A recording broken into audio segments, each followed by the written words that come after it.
My Catholic Faith, number 24, Occasions and Sources of Sin. Vice is easily formed, but requires great struggle to overcome it. The longer a man indulges in vice, the harder is the struggle. He becomes its slave. He is completely carried away by his passions. Only the great grace of God, coupled with a resolute will, can eradicate vice, once it is strongly rooted in a man's nature. This is one reason why we must be careful to avoid sin, in order not to become victims of vice. If we are so unfortunate as to fall into sin, we must at once repent and resolve to avoid it in the future. What are the near occasions of sin? The near occasions of sin are all persons, places, or things that may easily lead us into sin. Most common occasions are, number 1, bad companions. One who provokes or leads us into sin is not our friend. We must stop going with that companion.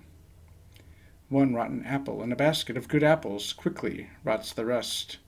The same is true of human beings. Sin is a contagious disease. If we do not wish to be infected, we must go far away from it. Number 2, dance halls. Not every dance is sinful, but many dances are occasions of sin, and public dances without the presence of respectable adults are extremely dangerous. A safe rule to follow is never to go to any place where you would be ashamed to take your virtuous mother or sister. In many dances, the women tend to dress with extravagance and immodesty, just to follow the fashion. Sometimes, too, dances are an occasion for the taking of liberties due to late hours and the spirit of unrestrained pleasure. Number 3, bars and liquor saloons. These are very proximate occasions of sin, leading to intemperance and worse evils.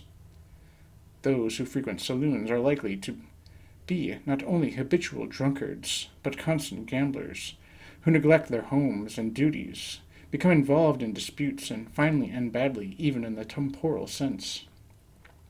Number 4, obscene literature.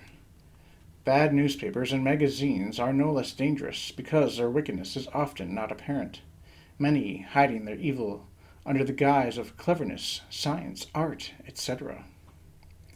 Bad periodicals gradually undermine faith and make one insensitive to evil.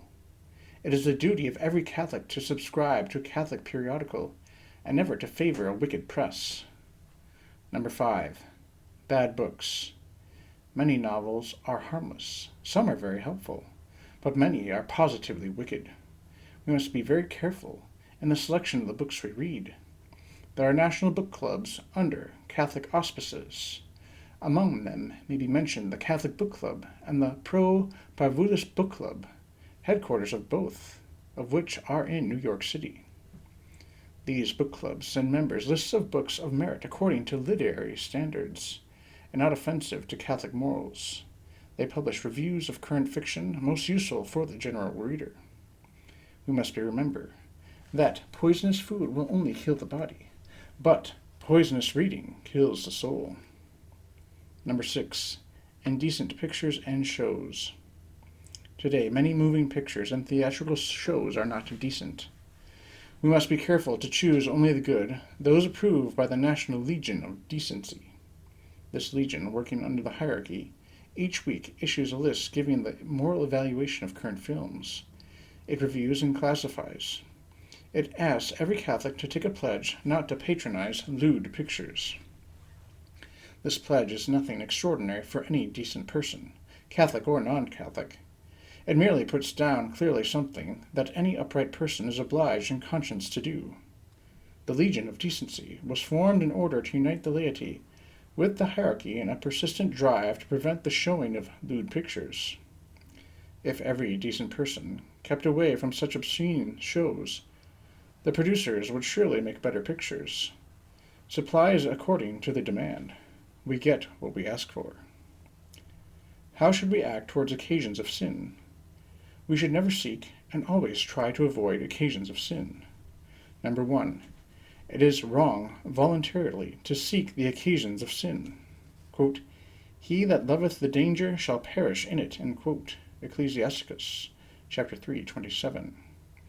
However, those who by their calling or other necessity are continually exposed to such dangerous occasions as priests, officials, doctors, and others, must put their trust in God, who will give them grace and protect them. Number 2. We must avoid occasions of sin as soon as we perceive them. If one goes to the theatre and sees that the play is an indecent play, he must stand up and leave at once. Otherwise he commits a sin. He will fall into further sin, and commit besides the sin of not avoiding the occasion. What are the chief sources of actual sin?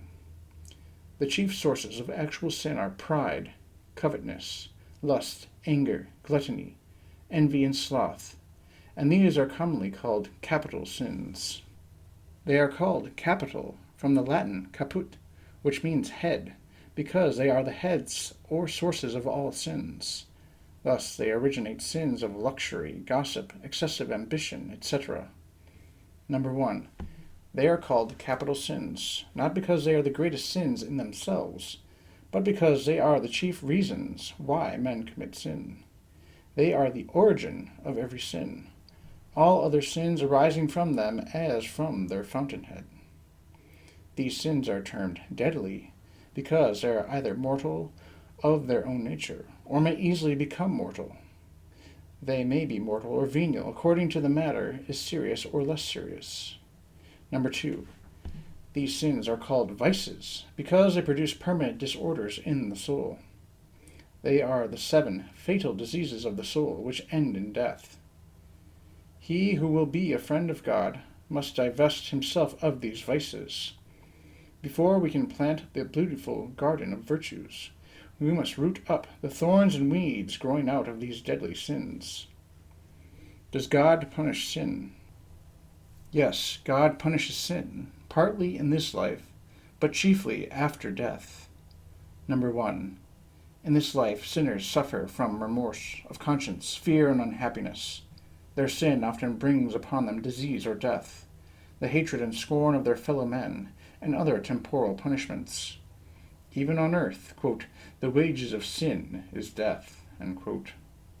Thus, a robber or murderer is ever afraid his crime will be detected. If it is discovered, he is sent to prison or to the electric chair. Number 2. The punishment of the sinner is fully meted out to him only after death. Then the unrepentant sinner is punished in hell.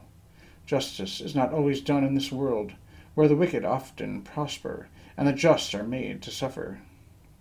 On earth, God rewards the sinner for whatever good he may do.